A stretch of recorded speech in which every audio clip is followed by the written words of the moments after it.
मैं भी पहले अफ़गानिस्तान को यही समझता कि यहाँ पे लोग ऐसे ही जंगलों में या गारों में रहने वाले हैं। No, beautiful country with the beautiful people. 40 साल से इधर जंग चल रही है, इसके बावजूद यहाँ पे ज़िंदगी है। I feel like a home in here. ये मेरा दूसरे घर की तरह मैं अपने आप को महसूस कर रहा हूँ।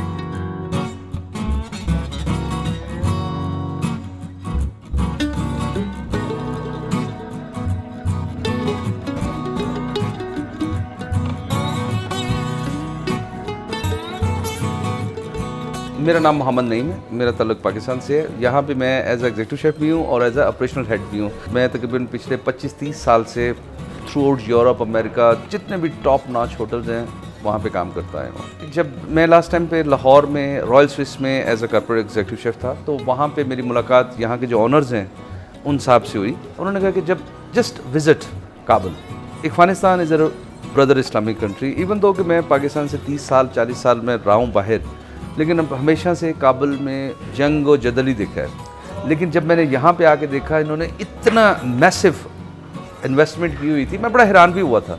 But I was inspired as well, क्योंकि इनका एक विजन था। वो चाह रहे थे कि हम बाहर भागने के बजाय इधर ही रुकें, जो लोग यहाँ से नहीं जा सकते हम लोग उनकी हेल्प आउट करें, उनको जॉब दें, उनको ट्रेनिंग दें।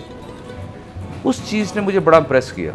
मैंने भी उस इम्प्रेशन में इधर आया और मेरा मेन मकसद इधर जॉब करने का था। पैसा कमाने के लिए मैं कहीं भी जा सकता हूँ।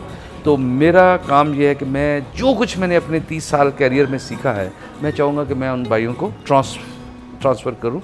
और इस मकसद के लिए हमने जगह भी ख़रीद ली है, वहाँ पे किचन भी इंस्टॉल करना शुरू कर दिया है। ये इस रेस्टोरेंट का मेन मेरा मोटो था इधर अफ़गानिस्तान आने का। मुझे खाने का कि वो अभी अपने ट्रेडिशनल फूड में ही चल रहे हैं और मैं इनकी डेवलपमेंट में लगा हुआ हूँ। इस रेस्टोरेंट में भी जो हम कुज़ीन दे रहे हैं वो ट्रेडिशनल, मॉडर्न, कंटेम्प्रेरी कुज़ीन दे रहे हैं हम लोग, अफ़गानी कुज़ीन।